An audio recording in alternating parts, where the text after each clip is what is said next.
네, 오늘 함께 나누실 강의의 내용은 경건한 사람은 낙담할 낙담할 수도 있다라는 말씀 내용을 가지고 함께 요하부 공과 내용을 함께 나누기로 합니다. 이 성경에서 보게 되면은 경건한 사람은 이 박해를 받으라는 말씀이 있습니다. 먼저 우리가 생각해 볼 게 뭐냐면은 경건한 사람이 누군가 하는 것입니다. 이 경건한 사람은 우리가 쉽게 말해서 이것을 이렇게 의미를 바꿀 수 있습니다. 하나님을 닮은 사람. 근데 우리가 하나님을 닮은 사람이 세상에 어디 있겠습니까? 하나님은 본질상 우리와 전혀 다르신 분이고, 또 우리가 하나님을 완전히 닮아갈 수가 없죠. 그런데 우리가 여기서 하나님을 닮는다는 것은 하나님의 성품을 닮아간다는 것입니다. 이것을 조금 더 구체적으로 말씀드린다면은 우리가 단순히 어떤 하나님의 인자하심, 그리고 하나님의 사랑, 또 우리를 향하신 하나님의 많은 성품들이 있는데, 그런 어떤 하나님의 성품, 성실하시고, 자비하시고, 신실하신, 이런 하나님의 성품이 있는데, 이런 성품을 닮아간다는 의미입니다. 그리고, 이런 어떤 성품을 가지면서, 사람들이, 이런 우리의 성품을 보면서, 사람들이 우리의 모습을 통하여서 하나님을 보는 것입니다. 그래서 우리가 하나님의 성품을 닮아간다. 이것이 목적이 뭐냐면은 그 하나님의 인자하심, 사랑하심, 성실, 자비, 신실하심, 이런 어떤 성품을 통하여서 사람들이 우리를 통하여서 하나님을 볼 수 있다면, 우리를 통하여서 하나님을 볼 수 있다면 이것이 경건한 삶입니다. 경건한 삶. 자, 그렇다면 우리가 이 경건한 삶을 위해서 우리에게 필요한 것이 무엇일까요? 우리에게는 계속해서 이 경건이 연습되어져야 됩니다. 우리가 구약이든지 신약이든지 말씀 보게 되면은 이 어떤 하나님을 만나고 또 하나님께서 그들과 함께 하시는 사람들에게 역사하시는 그런 모습 보게 되면은 그런 사람들의 모습, 어떤 삶을 보게 되면은 끊임없이 하나님을 갈급해하고 하나님의 은혜를 사모하는 사람들이 많았습니다. 다니엘, 구약의 다니엘. 예를 들어서 더 이상 하나님을 섬기지 말라는 요구를 받았을 때에 그는 계속해서 하루에 3번 정한 시간에 예루살렘을 향해서 기도를 하죠. 자신의 경건을 지켰죠. 또 신약 시대에는 사도행전을 보게 되면 백부장 고넬료도 그런 사람이죠. 시간을 정해놓고 계속해서 하나님 앞에 기도하고, 그러다가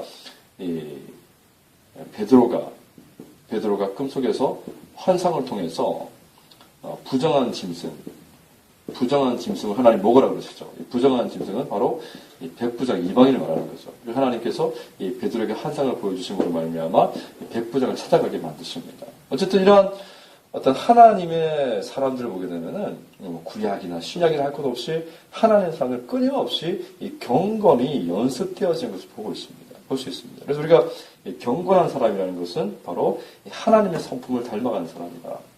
하나님을 닮아가는 사람이다. 그래서 그 모습을 통하여서 하나님을 알지 못하는 사람들에게 하나님을 보여줄 수 있는 사람. 그런 사람이 바로 경건한 사람입니다. 그런데 중요한 것은 이 경건한 사람이 예를 들어서 이 자신 어떤 신앙적으로 성숙하고 성장한 모습, 내가 봐도 내가 이전의 모습과 달라서 성숙하고 성장한 모습이 있으면 얼마나 기쁨이 있습니까? 중요한 것은 그런 기쁨이 있지만은 그런 기쁨이 있을 때 그것으로 끝이 나는 것이 아니고 어떤 우리의 경건한 삶의 것 자체는 구체적인 목적이 있습니다. 그게 뭐겠습니까? 그것은 바로 우리의 삶을 통하여서 하나님이 나타나시도록 하는 것. 그리고 또 좀 더 나간다면 우리의 삶을 통하여서 그리스도가 증거되어지는 것. 이 두 가지를 볼 수 있습니다. 여러분, 경건한 삶이라는 것 자체는 우리 개인의 만족이 아닙니다. 경건한 삶은 우리 개인의 만족이 아닙니다. 우리 개인의 만족이 아니라 우리를 통하여서 사람들이 하나님을 알게 하는 것이고 또 예수 그리스도를 믿도록 우리가 그리스도를 증거해야 되는 것입니다. 그래서 여러분 중요한 것은 여기에 사실 어려움이 있습니다. 여러분 우리가 이 세상에서 하나님의 말씀대로 살고 이 말씀대로 따르려고 하면 어떤 일이 벌어집니까? 세상이 우리를 대적하게 되죠. 우리 대적하죠. 그런데 중요한 것은 우리가 세상을 우리를 싫어하고 대적한다. 본문 말씀은 박해라고 되어 있습니다. 박해. 근데 이 박해가 이 원문에 어떤 뜻으로 기록이 되냐면은 추적하다. 따라다니다. 추적하다, 따라다니다. 그래서 이 박해라는 것이 추적하고 따라다니는 것인데, 추적하고 따라다닌다 하면, 여러분, 우리가 그리스도의 말씀, 그리스도의 제자가 되어서 하나님의 말씀대로 살면은, 사실은 우리가 이 하나님의 말씀과 그리스도를 따르는 제자의 삶을 살게 되면, 이 사실은 박해가 우리를 따라다닌다는 것입니다. 우리가 이 땅에 사는 동안에 박해가 끊임없이 우리를 따라다닌다는 것입니다. 여러분, 그래서 우리 그리스도인들이 항상 강하지 않습니다. 여러분, 그 뜻이 뭐냐면은, 우리가 늘, 정서적으로 안정되어 있고,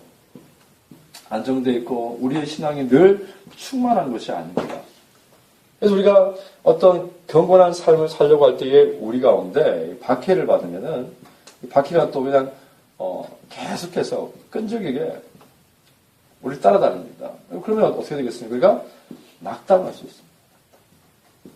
어떻게 보면은 이 낙담이라는 것이 우리가 예수를 따르다가 박해를 받고 그 박해 속에서 계속되는 박해를 통해서 우리가 낙담이 올 때 어떻게 보면 이게 영적인 슬럼프라든지 침체라고 볼 수 있죠.